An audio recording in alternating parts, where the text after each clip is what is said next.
कक्षा 9 में पढ़ने वाली एक लड़की अपने ही घर के अंदर जोर जोर से चीख रही थी। उसकी आवाज में दर्द, डर और गुस्सा सब कुछ साफ झलक रहा था। जैसे ही उसकी चीखें उसकी माँ के कानों तक पहुंचती है, माँ घबरा कर तुरंत उसके पास दौड़ी चली जाती है। जब माँ वहां पहुंचती है तो उसने जो देखा वो उससे भी ज्यादा चौंकाने वाला था। लड़की के बिल्कुल पास में उसका अपना पिता वहीं पे खड़ा था। पिता ने अब यहाँ पे एक नजर अपनी पत्नी को देखा और बिना कुछ कहे, बिना कोई प्रतिक्रिया दिए वे वहां से आराम से निकल जाता है। यह दृश्य अपने आप में बहुत कुछ कह रहा था। लड़की रोते हुए अपनी माँ से कहती है कि उसका बाप एक बेहद निर्दयी इंसान है जो अक्सर उसके साथ गलत हरकतें करता रहता है। वो ये भी बताती है कि वे इतने समय से चुप थी, सब सहती रहती थी, लेकिन आज ना जाने कहां से उसके अंदर इतनी हिम्मत आ गई और उसने जोर से आवाज उठा दी। लेकिन जिस माँ से उसे सहारे की उम्मीद थी, वही माँ उसे चुप रहने की सलाह देती है। माँ कहती है कि ये बात घर के अंदर ही रहनी चाहिए, बाहर नहीं जानी चाहिए, वरना बदनामी हो जाएगी। ये सुनकर लड़की के पैरों तले जमीन खिसक जाती है। वे सोच भी नहीं सकती थी कि उसकी अपनी माँ ही उसका साथ नहीं दे रही है। वे रोते हुए कहती है कि ये सब कुछ बहुत पहले से चल रहा है, लेकिन माँ फिर भी उसे समझाने के बजाय चुप रहने को कहती है। इतना ही नहीं, माँ उसे डराते हुए घर के बाहर एक जगह की ओर इशारा करती है और कहती है कि वहां पे 3 लाशें दफन है। अगर उसने आवाज उठाई या कुछ करने की कोशिश की तो उसका बाप सच में जल्लाद बन जाएगा और उसे भी मार डालेगा। ये सुनकर लड़की के अंदर का डर और गहरा हो जाता है। वे कांपने लगती है, सहम जाती है और सोच में पड़ जाती है कि आखिर करे तो अब क्या करे। कुछ दिन इसी डर और असमंजस में बीत जाते हैं। फिर उसकी जिंदगी में एक लड़का आता है और मौका मिलते ही वे उस लड़के के साथ घर से भाग जाती है। लेकिन उसके घर के अंदर छिपे राज अभी भी वहीं दबे हुए होते हैं। 3 हत्याएं, उनका सच और उनके पीछे की वजह। लेकिन यहीं से इस कहानी का असली खुलासा शुरू होता है। मई 2012 की बात है। तमिलनाडु के विलुपुरम जिले के एक गांव कुचिपलायम से करीब 150 किलोमीटर दूर चेन्नई में एक टीवी चैनल के ऑफिस के बाहर एक लड़की और उसका प्रेमी खड़े थे। लड़की का नाम वारगवी होता है और उसकी उम्र करीब 16 साल के आसपास थी, जबकि उसका प्रेमी जिसका नाम सतीश था, उसकी उम्र करीब 22 साल के आसपास थी। दोनों बेहद डरे हुए थे और गार्ड से बार बार रिक्वेस्ट कर रहे थे कि उन्हें अंदर जाकर मैडम से मिलने दिया जाए। गार्ड को उनकी हालत देखकर दया आ गई। उसने उनका संदेश अंदर पहुंचाया। ये एक रियलिटी शो का ऑफिस था जिसका नाम था सोलवा थलाम उन्मई, जिसका मतलब होता है जो कहा जाए सच कहा जाए।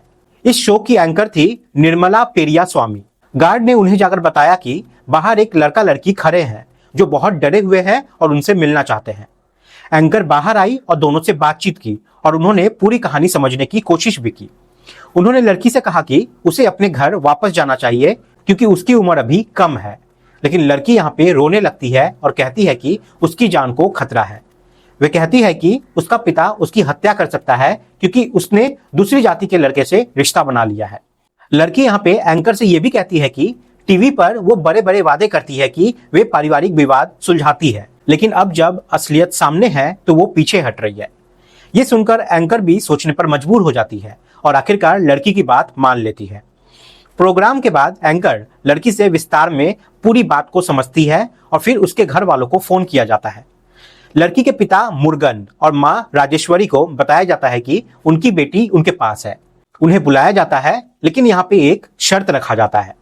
पूरा मामला टीवी शो पर रिकॉर्ड किया जाएगा ताकि लड़की की सुरक्षा सुनिश्चित की जा सके।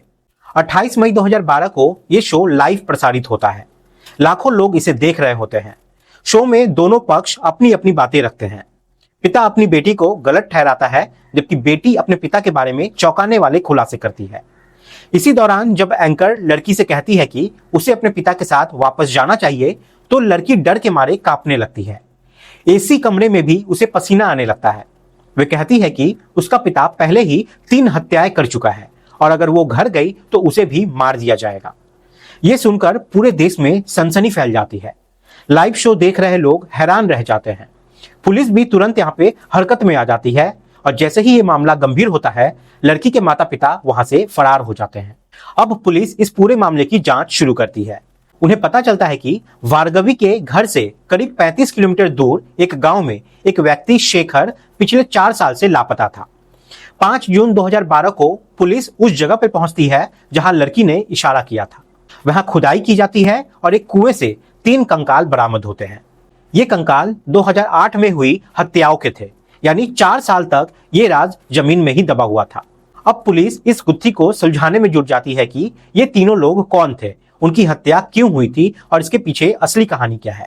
जांच यहाँ पे आगे बढ़ने पर जो सच्चाई सामने आई उसने हर किसी को अंदर तक झकझोर के रख दिया। जिन 3 कंकालों को कुओं से निकाला गया था उनमें पहला कंकाल शेखर का था, वही शेखर जो 4 साल से लापता था। बाकी 2 कंकाल उसकी बेटी लावण्या और उसके प्रेमी का था। अब पुलिस के सामने सबसे बड़ा सवाल यह था कि इन तीनों की हत्या किसने की और क्यों की। धीरे धीरे जांच की कड़ियां जुड़ने लगी और पूरा मामला मुर्गन तक पहुंचता है, जो कि भार्गवी के पिता थे। दरअसल शेखर और मुर्गन बहुत अच्छे दोस्त थे और दोनों मिलकर फर्नीचर का काम करते थे। शेखर की एक बेटी थी लावण्या, जिसकी उम्र लगभग 19 साल थी। मुर्गन का उसके घर पर आना जाना लगा रहता था। शुरुआत में सब कुछ सामान्य था, लेकिन धीरे धीरे मुर्गन की नीयत बदलने लगी। वे अपने ही दोस्त शेखर की बेटी के करीब आने लगा और मन ही मन उसके प्रति गलत भावनाएं रखने लगा। साल 2008 में एक दिन लावण्या अपने ही घर के एक नौकर के साथ भाग जाती है। उस नौकर का नाम सिलंब राशन था, जिसकी उम्र करीब 22 साल थी। दोनों घर से भागकर कहीं दूर नहीं गए, बल्कि सीधा मुर्गन के घर पे पहुंच जाते हैं। लावण्य को अपने पिता के दोस्त पर पूरा भरोसा था। उसे लगा कि मुर्गन उसकी मदद करेगा और उसे सुरक्षा देगा, लेकिन उसे क्या पता था कि जिस इंसान पर वो सबसे ज्यादा भरोसा कर रही है वही उसके लिए सबसे बड़ा खतरा बनने वाला है। मुर्गन ने उन्हें अपने घर में जगह तो दे दी, लेकिन उसकी नीयत और भी ज्यादा यहाँ पे खराब हो गई। मौका मिलते ही उसने लावण्य के साथ जबरदस्ती संबंध बनाए और उसे एक अनैतिक रिश्ते में बांध लिया। ये सब काफी समय तक चलता रहा। लावण्य का प्रेमी भी उसी घर में मौजूद था, लेकिन उसे इस बात का कोई अंदाजा नहीं था। जब एक दिन उसे इस सच्चाई का पता चला तो उसने इसका विरोध करने की कोशिश की, लेकिन मुर्गन पहले से ही चालाक था। उसने एक योजना बनाई। एक शाम वो सब साथ बैठकर शराब पी रहे थे। इसी दौरान मुर्गन ने लावण्य की प्रेमी की शराब में जहर मिला दिया। जैसे ही उसने शराब पी, उसकी तबीयत यहाँ पे बिगड़ने लगी और थोड़ी ही देर में उसकी मौत हो गई। अपने प्रेमी की मौत देखकर लावण्य बुरी तरह टूट गई। उसने मुर्गन से कहा कि उसने बहुत गलत किया और वे अब ये सच्चाई सबके सामने लाएगी। ये सुनते ही मुर्गन डर गया। उसे लगा कि अगर ये बात बाहर गई तो उसका राज यहाँ पे खुल जाएगा। इसी डर से उसने एक और खौफनाक कदम उठाया। मौका मिलते ही उसने लावण्य की भी हत्या कर दी। इन दोनों हत्याओं में उसका साथ दिया उसके घर के एक नौकर मूर्ति ने। दोनों ने मिलकर लावण्य और उसके प्रेमी की लाशों को घर के पास एक कुएं में फेंक दिया और ऊपर से मिट्टी और कचरा डालकर उसे ढक दिया, ताकि किसी को शक न हो। करीब 10 दिन बाद जब शेखर अपनी बेटी को ढूंढते ढूंढते थक गया तो वे अपने दोस्त मुर्गन के पास पहुंचा। उसने मुर्गन को बताया कि उसकी बेटी एक नौकर के साथ भाग गई है और वे बहुत परेशान है। मुर्गन ने उसे हिम्मत दी और कहा कि वे चिंता ना करे, सब ठीक हो जाएगा। लेकिन यहाँ किस्मत को कुछ और ही मंजूर था। उसी रात शेखर को मुर्गन के घर में अपनी बेटी का कुछ सामान दिखाई दे गया, जिसे शेखर ने तुरंत पहचान लिया कि ये उसकी बेटी का ही है। उसे शक हो गया कि कुछ तो यहाँ पे गड़बड़ है। जब उसने इस बारे में मुर्गन से सवाल किए और विरोध करना शुरू किया तो मुर्गन यहाँ पे घबरा गया। उसने अपने छोटे भाई मथिया रासन को बुलाया, जो कि एक ट्रक ड्राइवर था। दोनों भाइयों ने मिलकर शेखर की भी हत्या कर दी। उसके बाद शेखर की लाश को भी उसी कुएं में डाल दिया गया जहां पहले से 2 लाशें दफन थी। इस तरह तीनों लोगों की हत्या कर दी गई और किसी को भनक तक नहीं लगी। 4 साल तक ये राज छिपा रहा, लेकिन सच्चाई कब तक छिपती है। आखिरकार भार्गवी की हिम्मत ने इस पूरे मामले का पर्दाफाश कर दिया। जब पुलिस ने इस मामले की जांच की तो शेखर की पत्नी जीवा सामने आई। उसने बताया कि वे कई बार पुलिस के पास भी गई थी, लेकिन उसकी शिकायत को गंभीरता से नहीं लिया गया। अगर उस समय ठीक से जांच होती तो ये मामला पहले ही सामने आ सकता था। पुलिस ने यहाँ पे मामला दर्ज किया और मुर्गन, उसका भाई मथिया रासन, उसकी पत्नी राजेश्वरी और नौकर मूर्ति को गिरफ्तार कर लिया। पूछताछ के बाद सभी को जेल भेज दिया गया। समय बीतता गया और मामला अदालत तक पहुंचा। कई सालों तक सुनवाई चली। इस दौरान नौकर मूर्ति की बीमारी के कारण मौत हो जाती है। वहीं मुर्गन की पत्नी राजेश्वरी के खिलाफ पर्याप्त सबूत नहीं मिले, जिसके कारण उसे बरी कर दिया गया। लेकिन मुर्गन और उसके भाई के खिलाफ ठोस सबूत थे। जुलाई 2020 में अदालत ने अपना फैसला सुनाया। मथिया रासन को शेखर की हत्या के लिए आजीवन कारावास की सजा दी गई और साथ ही जुर्माना भी लगाया गया। वहीं मुर्गन को 3 हत्याओं के लिए 3 बार आजीवन कारावास की सजा सुनाई गई। अदालत ने साफ कहा कि ये एक सजा पूरी होने के बाद दूसरी और फिर तीसरी सजा भुगतेगा, यानी उसकी पूरी जिंदगी जेल में ही अब बीतने वाली थी। इस केस ने पूरे समाज को झकझोर के रख दिया।